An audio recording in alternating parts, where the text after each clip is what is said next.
nee naa moom royukaay la exemple la boo xam ne pas pour Sénégal yëpp waaye defe naa àddina si yëpp ñoo ko perte bëgg naa nag jeunesse bi ñu jël ko ni rowukaay cet exemple la parce que jàmbaar la. Sénégal moo ñàkk njabootam moo ñàkk waaye groupe bi mu jiite woon itam te di wax ne moo doon deuxième famille ñoom itam ñàkk nañ nit ku baax nit ku jullite loolu jaaxalul kenn waaye un grand démocrate ndax Sidi Lamine bataay yu mag yi yëpp ñu gis fii loo xam ne yëpp pour dëgëral démocratie la woon taxaw na ci taxawaay bu rafet. kii nu ñàkk tey kilifa la woon ci ñun mat ko njiit la woon ci ñun mat ko lool mu jabootoon lool nag tubarkalla ndax damay wax ni am naa téeméeri liggéeykat yu bokkul mooy jaboote naa téeméeri jikko yu bokkul ñu toll ci jamono joo xam ni ku amul xam-xam ku amul fit ku doyluwul seetal sa bopp waaye bu la ko yàlla defee nga joxe sa bopp di nga jariñ sa réew fa tubarkalla amoon na xam-xam ndax këru diine gi mu bokk amoon na fit ndax bëggul woon ku néewal nit doole. C'est une perte immense pour le Sénégal, pour la presse particulièrement, parce que Sidi Lamine a été un des pionniers du combat pour une presse libre au Sénégal et pour la démocratie, parce que la presse privée et la presse libre sont une dimension essentielle pour le combat démocratique. Et au début donc des années 70-80, au moment où le Sénégal était un désert démocratique, Sidi Lamine fait partie des pionniers qui se sont battus pour l'ouverture démocratique, mais aussi pour une presse libre qui pouvait permettre donc de porter le combat pour la démocratie. Et nous avons cheminé ensemble avec les Abdourahmane Kamara, Jean Maïssa Diop, Babacar Touré bien sûr, et tous les gens, Cheikh Tidiane Kassé, et tous les gens qui ont travaillé donc à Sud ou à Walf. Je suis venu pour ce qui nous frappe tous en tant que Sénégalais, parce que c'est un grand patriote qui est parti, qui avait le courage de ses idées, et ce que nous voulons pour le Sénégal. Et c'est une grande perte pour nous tous. Et je voudrais ici saluer sa mémoire et aussi prier le bon Dieu qu'il l'accueille dans son paradis. di ko ñaanal rek yàlla xaare ko àjjana parce que ñun suñu maître la woon am na lu ñu jàngal ci àdduna waxuma sax liggéey bi mais jàngal nañu ci àdduna loo xamante ni tax na tey respect ak estime de soi ñu am ko tax na itam ku ci nekk xam boppam bon métier bi donte jàng nañu école ñëw def stage ci moom bay liggéey ci moom lépp ci yoon la ko teg te lépp lu mu doon def itam éthique ak déontologie la ci doon jiital mu di professionnalisme dans le vrai sens du terme ci la àndoon ak ñun ba tax tey du kenn ci ñun ku mës a jaar Walfadjri koo nga xamante ni rëccu nga la nga doon nekkee ci ay loxoom wax ji nag mënta bari mais ñun dañu naan jërëjëf Sidi Lamine jërëjëf Sidi Lamine merci. di wax inna lillahi wa inna ilayhi raji'un ci sunu borom la ñu jógee te ci moom la ñu dellu kàddu gu mujj gi nag gannaaw tànk yi nga xam ne moom moo fi indi dajale fi mbooloo mi yëpp mooy ànd ak sunu wëllëre sunu xarit sunu kilifa ngir gunge ko ci këram gu mujj kàddu gu mujj yi mooy ñu sukkandiku ci li mu ñu fi bàyyee te sàmm bu baax nekkin wi nga xam ne nekkoon na ko ci kaw suuf li ñu mun a seede ci moom nag ci tënk rek mooy ab jullit àqan la ab patriote la yemalewuloon diineem ak lenn waaye yemalewuloon réewam ak lenn li nga xam ne moom a gën a marqué ci Sidi Lamine nag ci dundam mooy constance am fi mu taxawoon ba ñu ko xamee ak léegi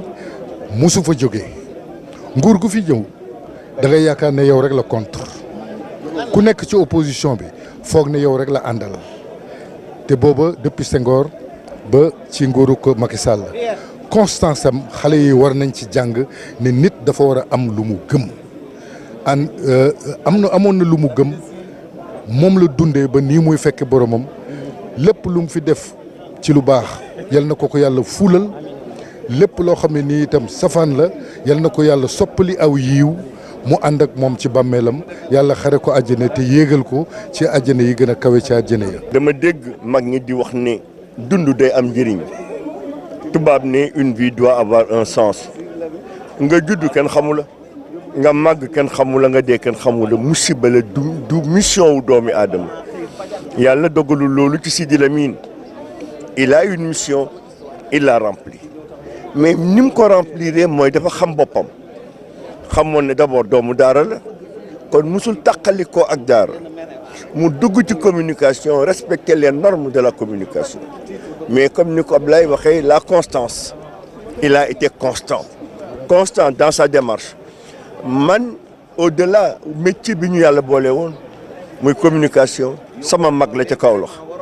kon ku amoon kóllëre la ñaan yàlla ndax ñaan la ñu dese yal na yàlla yërëm ko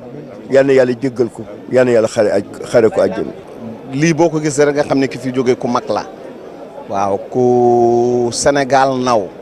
ku bëgg Sénégal koo xamante ni doo gis ku ko gën a bëgg réew mi ku respecté woon démocratie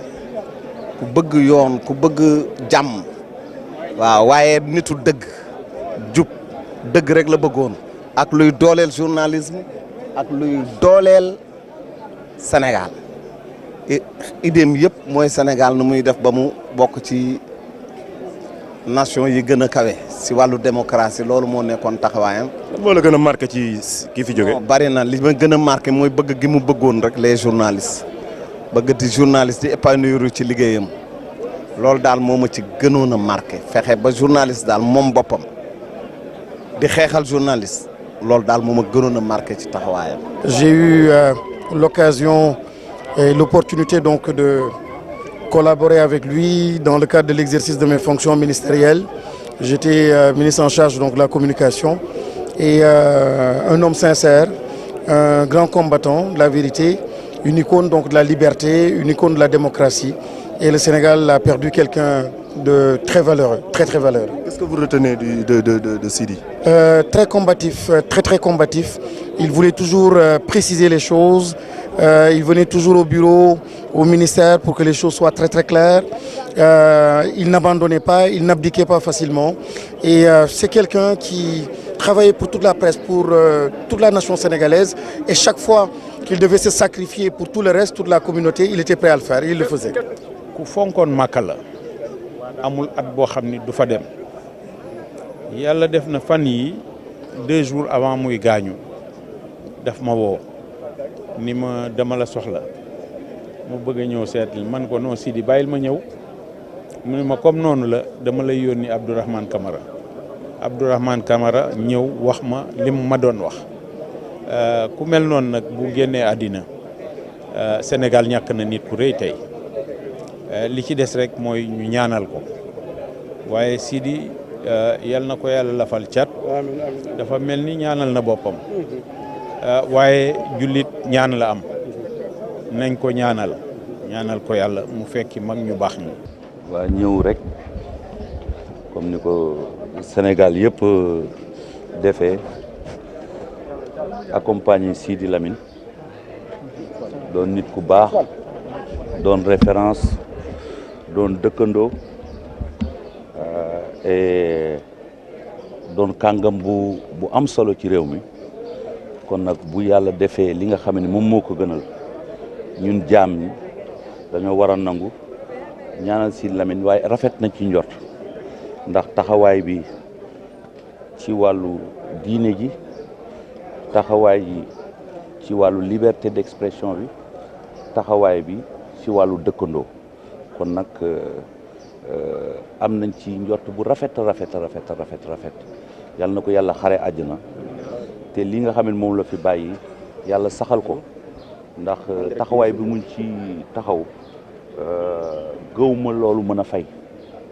waaw am na yoo xam ne effort yoo xam ne boo ko defee ci sa àdduna ci mbir moomu du fay kon nag ñu ngi sant yàlla bu baax a baax ku baax dem na ku am njariñ pour Sénégal dem na. seen diggante ñaar. waaw Sidi mën naa leen wax ne que su ma daan def yu am importance comme di tudd sama doom moo koy tudd comme ñu maye ci sunu kër sama rakk wala ku mën a doon foofu sam papa moo ñu ko waxoon moom moo koy def. beneen bi am na benn album